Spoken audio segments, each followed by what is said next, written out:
Hello there and welcome. In this video, I'm going to be speaking with you about how I use the practice Ho'oponopono in my personal life. I hope that you can take something from it that is of value and apply it in your own life. Brief history. Ho'oponopono is initially a Hawaiian ritual for healing, forgiveness, and reconciliation. It was done with two or more parties, with someone kind of guiding them, like a mediator, and in community. So it's actually being witnessed by community members and loved ones. The ritual began in prayer with offerings to the source, to the ancestors, praying for their guidance and their wisdom, and to melt away any barriers that would be in the heart of those people seeking reconciliation that would keep them from that. I give you some of this initial context because when you understand that this is a ritual that is facilitated relationally and in community, a ritual that's been done for at least hundreds of years in Hawaii, then you begin to get a flavor for some of the richness and depth, as well as a little bit more of how you might be able to use it. I'll say a little bit more about that in a second. But on the note of this being a Hawaiian ritual, I want to take a moment and recognize the past and ongoing harm of Western colonialism on the Hawaiian people and the Hawaiian Islands. As for me and my ancestors, biologically and culturally, I want to say to those people and those ancestors through whom I received this practice and to whom I am so grateful. I'm sorry. Please forgive me. Thank you. I love you. Okay, that seems like the appropriate way to really begin. So in the 20th century, this Hawaiian ritual for reconciliation and forgiveness, let's say, was adapted. First by Morna Nalamaku Simeona, or Simona, and then subsequently by her pupil Ihalekala Hulen. It got transferred or adapted, let's say again, from that kind of initial relational community context where parties were meeting in person and were guided through quite an in-depth process to a psycho-spiritual self-healing technique where we use 4 phrases. I'm sorry, please forgive me, thank you, I love you. I want to acknowledge that Hulen actually has the thank you and I love you switched. So the way that he transmitted it was, I'm sorry, please forgive me, I love you, thank you. But the way that I received it has the thank you and the I love you flipped. I've used both, and I prefer the I love you at the end. So that's how I'm going to talk about it today. Let me not continue without saying Ho'oponopono translates to putting things right again. Putting things right again. And isn't that what forgiveness and reconciliation is all about? Putting things right again. And the idea within its Hawaiian context would be that people move from the strife and even the enmity that had come into the relationship due to whatever conflict. And this wasn't a small thing. Ho'oponopono has been and can be used for things such as murder, right? So these aren't just small conflicts. It has been applied to the wide range of human conflict and harm that we can inflict on each other. And the idea is that we would move from, again, the strife, the enmity that had been engendered in the relationship due to whatever had happened, back into aloha. And you might be familiar with that phrase in Hawaiian that when people meet, they go aloha. And I believe that it can also be said when people say goodbye.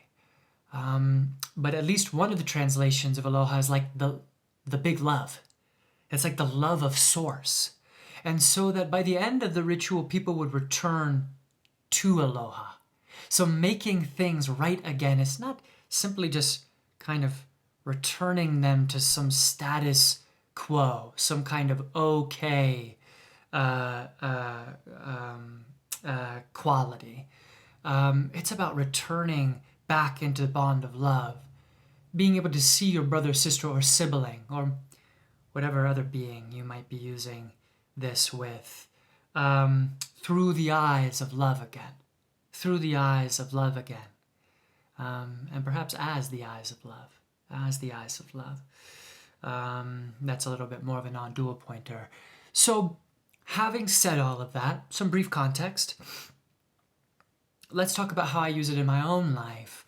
I was introduced to this in my mid-20s. I'm 34 now. I've used it really all throughout, but I've picked it up again recently, probably within the last 6 months or so. And I've really deepened in the practice. And so I want to offer that to you. Recently, I went through a breakup. It was about 8 or 9 months ago now, but me and this person only kind of parted ways more permanently because we were going to try to have a friendship 2 or 3 months ago. So fairly fresh, fairly fresh. Let's say fresh enough that I'm still crying. I'm still crying at times. I still miss the person. They weren't just my partner, they were my best friend. They were my best friend. The relationship ended, I would say, in a pretty messy way. And the truth is that there was a lot of pain and hurt in that relationship that we were cycling in. And just to own my part throughout the relationship, and kind of towards the end, 7.5-year relationship, quite long, I found out that I was engaged in unconscious but very real patterns of, what would you say, emotional control, manipulation, and abuse. I would be willing to own that. And earlier in the relationship, this person had also, let's say, was harmful to me as well. And so it ended messy.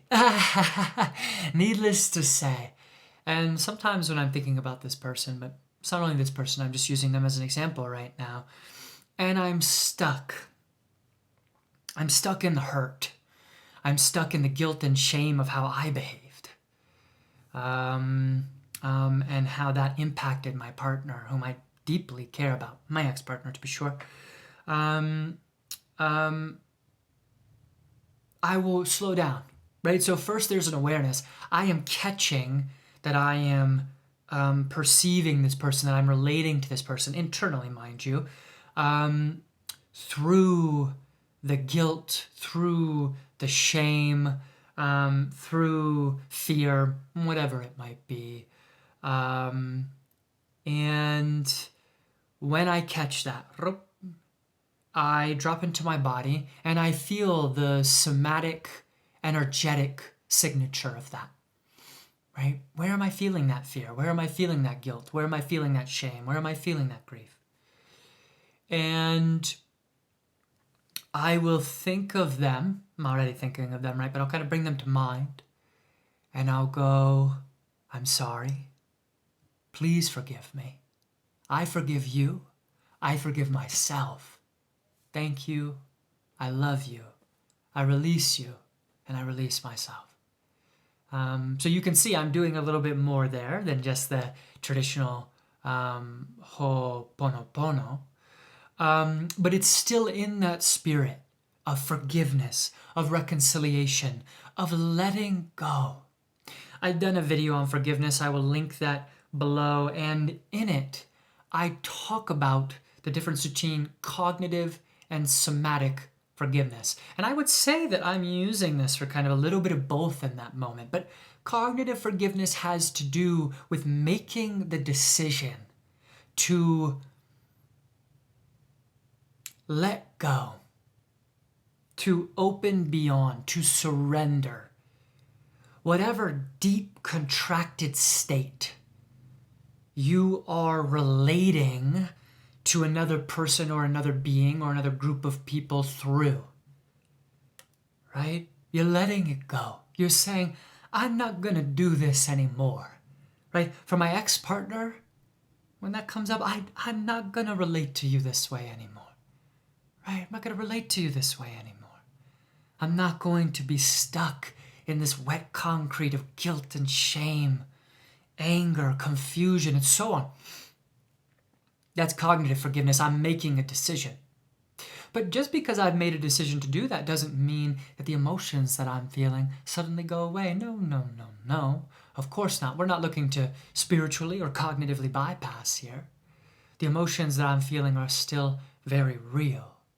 And that's the somatic forgiveness. That's the going and being able to feel through all the layers that are still entangled with this person, so that as we release those layers, when we go to think about them, you can feel that the space is clear. You can feel that the space is clear. And we're already in the aloha. We're already in the love.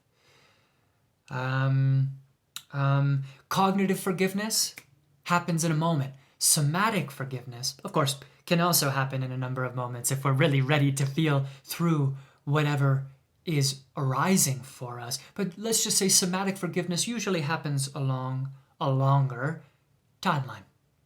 And that's perfectly okay. And so when I stop for a moment, I catch that I'm thinking about my partner in these contracted ways, that I'm relating to them in these contracted ways. I bring awareness to what I'm feeling in my body. I bring awareness to them. I bring awareness to the kind of relational feel. And I say, I'm sorry. Please forgive me. I forgive you. I forgive myself. Thank you. I love you. I release you. And I release myself. And that clears the space momentarily. And that's why I said it's kind of in between cognitive and somatic forgiveness, because I'm not just making the decision not to relate to my ex-partner through these emotions in that moment, right? I am also making the decision to feel what's here and allow those phrases to touch what it is I'm feeling. I'm not just using them to come out of identification, right? So there you go. That's primarily how I use it, and I use it all the time. I use it all the time. I use it with my ex-partner. I use it with anyone who I'm getting lost with. Donald Trump. Okay? MAGA. All right, make America great again. Okay, I'm sorry. Please forgive me. I forgive you and I forgive myself. Thank you. I love you. I release you and I release myself. Let's talk about that at the end. Why did I add those two things? I release you and I release myself. You know, it's an opportunity to, in that video on forgiveness, I say something that I really like, to stop holding myself and another person or another group of people hostage in the moment of impact. I think this is profound, right? I want to stop holding Donald Trump and the far right and MAGA hostage in the moment of impact, right? Yes, they are people who, in my perception, right, who I think are caught in a kind of regressive authoritarianism. But I don't think that everything that they have to say and believe is wrong. I certainly know that they probably hold similar values as I do. I hold the value of freedom. I know that they do. I want my family to be cared for and to have enough resources to live well. I'm sure they do as well, and so on. More and more these days, I actually want to lean in and listen and see if I can build bridges, as opposed to remaining in echo chambers of the people who already agree with me. I need that too because I need to vent. But then I want to be able to come over and really relate to people. And what allows me to relate to people is not seeing them through the lens of you're on the far right, you're already wrong. Anything that could come out of your mouth, I disagree with, I don't want to hear, is harmful, etc. Nope, right? I'm sorry. Please forgive me. I forgive you and I forgive myself. Thank you. I love you. I release you and I release myself. I'm releasing you and me from whatever limited relational context, relational field of possibility that I might have held us in, holding these contracted emotions. They're going to get all those things too. Yes, because that's a part of being able to come into relationship with these people, is being able to hold those things. If I'm just bypassing them, they come out anyways, just more indirectly. More indirectly. Because whatever's present is going to reveal itself, right? I'm not just going to pretend it's not there. No. But I'm not going to stay in identification with it. I'm not going to let it dictate how I come into relationship with people. I want to leave the field open.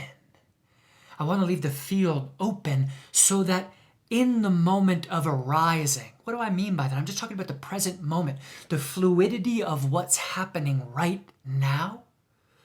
I can be in touch with whatever movement kind of wants to happen in, as, and through me. Wants to happen in, as, and through me. Another way to say that, coming from a place of perhaps more agency, I want to say that I have more co-creative capacity with the moment as it's arising. That I'm not locked into a particular way of seeing. And if I am, I might be able to catch it.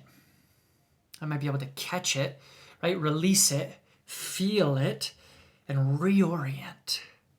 So I can actually make contact with what's here and not just be filtering things through my mind and through the protective parts of me, right? They have their place, no doubt.